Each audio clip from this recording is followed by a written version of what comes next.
150. Ito na ba yung CC box sa Yamaha NMAX 150 at sa ADV 160? Alamin natin. So, before muna ang lahat guys, dito na muna tayo sa kanyang technical specification.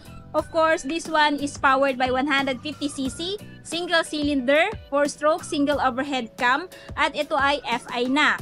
Ito ay merong lakas na 8.4 kilowatts at 7,500 RPM and max torque of 11.9 Nm at 6,500 RPM. Pagdating naman sa kanyang fuel tank guys, siya ay merong fuel tank capacity na 7 liters at kaya itong umabot up to 43 km per liter.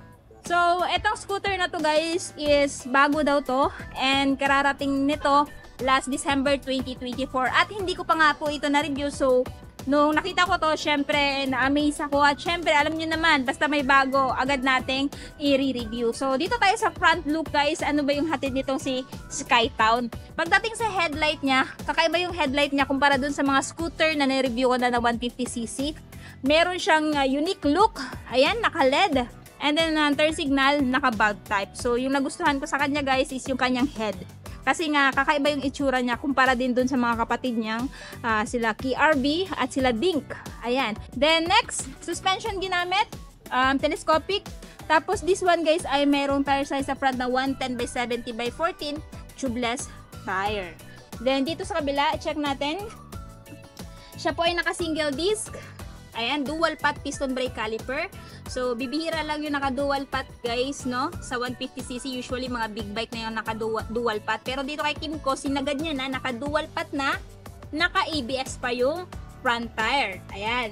Tapos, ang nagustuhan ko din dito guys, pagdating sa kanyang looks, kita nyo naman walang decals. No? Minimalist yung datingan guys, kasi pagdating sa kanyang TCS, no? At saka dito sa pangalan niya na Skytown, naka-emblem siya. So nagpapa-premium ng looks nitong si Kymco Skytown 150. Ito yung tipo ng motor na gugustuhin ng mga rider na hindi mahilig sa decals. Kumbaga, simple lang. No? Katulad ko, gusto ko din yung motor na wala masyadong mga kulay, wala masyadong decals. Talagang approved to sa akin. And nagustuhan ko talaga yung overall looks niya, especially yung kanyang headlight. So, dito tayo sa side. Ayan, walang decals, kundi emblem lang. Pangalan niya. Then, dito naman sa dashboard. So, dito sa dashboard naman guys, pakita ko sa inyo. Ayan, naka-fully digital naman siya. Tapos, meron siyang mode button at adjust button. So, sa kalampun daw nila ito ina-activate pag once na purchase na. So, for now, ito lang po muna yung mapapakita ko sa inyo. Sa mga indicators naman, meron siyang high beam, TCS indicator, ABS indicator, turn signal indicator, at saka check engine indicator. Nandito sa kabilang gilid. No? Tapos dito sa kanyang handlebar, ayan, may pangalan siya dito Skytown.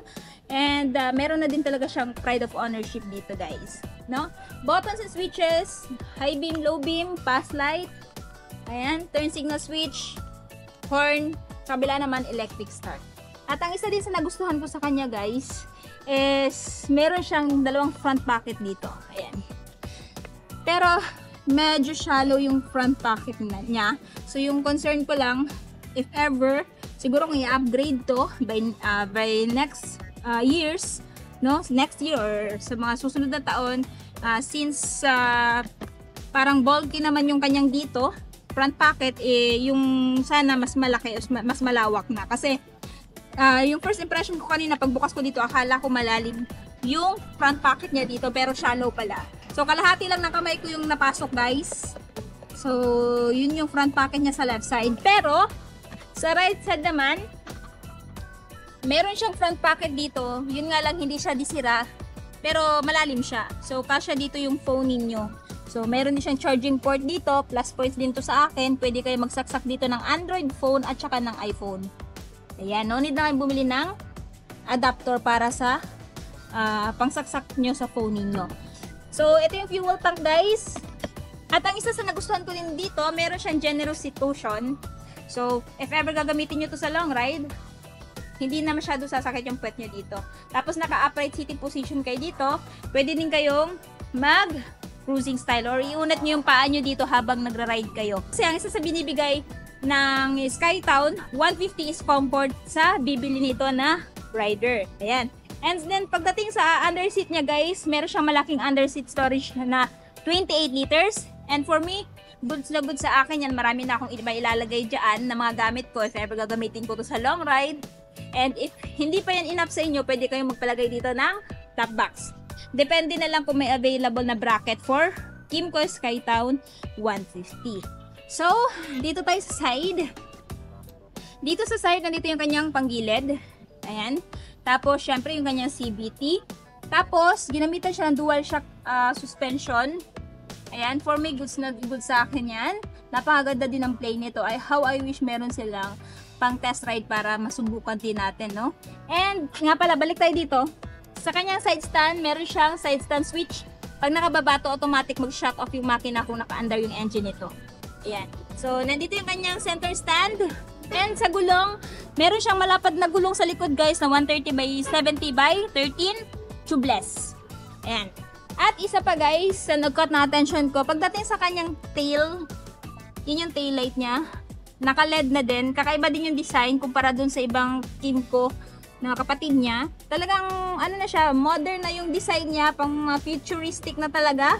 And for me, goods na goods sa akin yan. Yun nga lang, pagdating sa turn signal niya, naka-bulb type pa rin. So, para sa akin, since 2025 na naman, hopefully ma-upgrade to ng LED.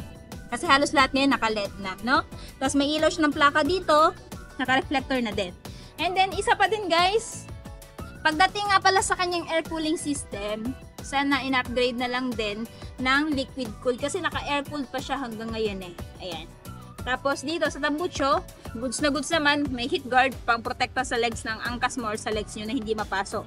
Then, isa din sa nagustuhan ko dito, meron na siyang built-in tire hugger. So, makakaasa kang hindi na saan-saan tatalsik yung mga putik-putik. Tapos, ayan yung kanyang single disc, naka-ABS din po sa likod. So, ang kinaganda din kasi dito kay Skytown, equip na din siya ng TCS or Traction Control System. Ano ba yung Traction Control System? So, if ever itong gulong na to, or itong motor na to, dumaan sa mga malulumot, mababasang lugar, mabubuhangin, sisikapin ni rear wheel na makahabol sa ikot ng front wheel, and that way, guys, no, mape-prevent nyo yung pag-skid ng gulong. So, para sa akin, goods na meron siyang ganong safety feature. Pero kahit ganun pa man, hindi ko na-advise na maging kaskasero ka sa daan. Ayan. So, sa kabilang side, ito yung itsura niya. No? So, ito nga palang si Skytown, meron din pala siyang feature kagaya ng greenhouse gas emission. So, dahil meron siyang feature na ganon, ito ay nagre-reduce ng 17%, no, pagdating sa emission niya. Tapos ang fuel consumption niya ay nagre-reduce ng 21%. Kymco pagdating dito kay Skytown 150. Tapos ito, guys, ay merong underslung engine hanger, no, provide smooth start, more stability while cornering. So kung may mga question po kayo regarding sa motor na to, i-comment nyo na lang din po sa baba. Anyway, pagdating nga po pala sa kanyang seat height, this one, guys, ay mayroong seat height na 770mm at timbang na 126 kilograms. So, kahit lady rider ay kayang-kaya tong i-maneuver. So, kung itong motor na to, yung gusto nyong bilhin ngayong taon, magkano naman kaya yung presyo?